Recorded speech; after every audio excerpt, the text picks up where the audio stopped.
So last week I had an opportunity to play Synchron, and that got me wanting to play one of my favorite decks of all time, and that would be TG's. Now this deck is extremely sentimental to me because it was the first deck I ever got to play at a locals. It was also the first deck that got me top 4 at a locals, and my very first deck I played that got me an invite to Nats. Now, we can't play this deck the way that we used to play it. We used to play it as a splashable engine that was extremely competitive, or we would play it as a stun deck. We can't really play it as a stun deck anymore. Skill drain's no longer at 3, and there's kind of better floaters in the game at this point, but what we can do is we can play it as a synchro spam deck the way that it was originally intended. We can even get into any of our TG boss monsters through a simple 1-card combo that is Nibiru proof. So let's go ahead and head on over to our replays and I'll show you exactly how this combo is performed. So all you need in order to perform this combo is just a Deep Sea Diva in hand. Now full disclosure, I did not come up with this combo. I believe the first place I saw it was on MBT's channel about a year ago. I'll leave a link in the description down below to his video. So you start off this combo similarly to how you would combo in Mermails. You special summon your Atlantean Prince, you send a Dragoons, add a Dragoons, and then you use the Dragoons that you sent in order to add Deep Sea Minstrel. Deep Sea Minstrel will let you set the Dragoons in your hand to the grave in order to look at your opponent's hand and temporarily banish a card from there. In this case, we'll be taking our opponent's Nibiru. Now from this point, we're going to start getting into our TG stuff. We're going to search our Screw Serpent, then we're going to go into Hulk, special summoning our Tankrupt from deck. This lets us fill the strict conditions in order to use our Trident launcher and summon everything we need in order to complete our combo. Now the first synchro that we're going to go into is our TG Star Guardian. We go into this so that we can recycle our Screw Serpent, and this time on summon we're going to use Screw Serpent's effect in order to revive our non-tuner. From this point, all we're going to do is synchro summon with our Tankrupt in order to generate a token. Then we're going to sync for our third synchro monster. This lets us get into any of the TG synchro monsters that are provided in the deck. The biggest of which, of course, is our TG Halberd cannon, which will also be untargetable thanks to the effects of our TG Trident launcher. So we've seen how our combo functions, let's see how this deck operates in action. Now TG Halberd cannon is not the boss monster that it really should be. Considering all of the effort, it's not that great.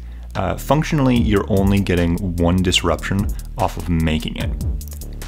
That said, you do need to keep in mind that you're getting full knowledge of your opponent's hand. So there are situations where making a Halberd cannon will just end the game, and you're going to know when that's going to be the case. However, when that isn't the case, your TG Synchro Tuner monsters all functionally let you synchro summon on the opponent's turn, so you can play your field similarly to how you would use something like IP Masquerena, and you can tailor and disrupt your opponent's board exactly when you need to by going into the right synchro monster at the right time. These are also pretty low investment combos, so you can run a wide variety of good trap cards. Now my personal tech in this deck is Gravity Collapse. Think of this card like Vanity's Emptiness if Vanity's Emptiness went to the gym.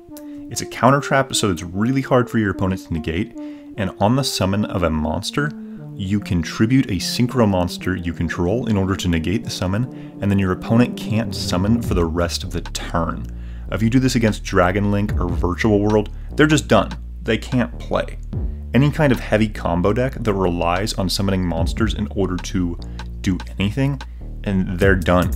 If you're playing a heavy back row deck and you already have this set up anyway, you just go ahead and go into your Satellite Warrior, blow up their entire back row, and that's game 2.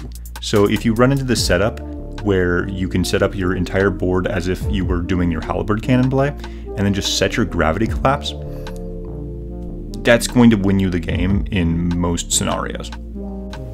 Baroness de Fleur is also a super good addition to the deck. There are some really cool interactions that you can do with it, and it just being a level 10 Omni Negate means that you can go into it as an option off of your board anyway. But if you can't go full combo, but you could make something like, let's say, a Hulk, and you have a artifact Scythe in hand, you can set the Scythe, go into the Hulk, and then on your opponent's turn, you can go into TG Wonder Magician. Wonder Magician can pop your Scythe, Scythe comes out, locks your opponent out of the extra deck, then you use Wonder Magician to sync on the opponent's turn to go into Baroness de Fleur. This will give you a lock out of the extra deck, an Omni Negate, and if they can't out the Baroness during your standby phase, you can return it to the extra deck and float into any of your level 5 TGs. And if you have Star Guardian in the graveyard already, Star Guardian will actually trigger off of being summoned back by Baroness de Fleur. The last of our level 10 Synchro monsters that we play in this deck is TG Blade Blaster. You can kind of think of this card as Wind Up Rabbit. If you open something like a Torrential Tribute, you can use this card, chain it to the Torrential Tribute, you get to keep part of your board and your opponent's board is entirely wiped. Then during your standby phase, it just kind of comes back. Do know, however, that you can only use the Wind Up Rabbit-like effect on the opponent's turn, so there are ways for your opponent to play around it if they're smart. Now there's a few different ways to get into your level 10 Synchro monsters aside from the ones that I already mentioned. For example, if you open Screw Servant plus a level 1 Extender, that on its own gets you into one of your level 10s by going into Star Guardian. In general, that's why we choose to play 2 Star Guardians. There's a lot of situations where your opponent can break your board, and you can end up with a Screw Serpent and a Boost Raptor in hand, especially considering cards like TG Striker do float into a TG monster of your choice. Speaking of Boost Raptor, Boost Raptor is a dinosaur monster, so not only is it searchable with Fossil Dig, we can also use Miscellaneousaurus in the deck as an emergency teleport. Now unrelated to TGs, I would like to thank everyone who helped get this channel past 500 subs, and I'd like to let you know that this channel now has its own Discord server. I'll leave a link in the description down below to the server if you'd like to check it out. And if you'd like to contact me, share deck lists either for critiquing purposes or to potentially be featured on the channel, as well as submitting video ideas, you can do so in the Discord server. I'm also planning on having the server set up so that you can find people to duel against or test against on whatever your preferred online platform is, whether that be Dueling Book, Edo Pro, or remote duels, which we already have rooms set up for.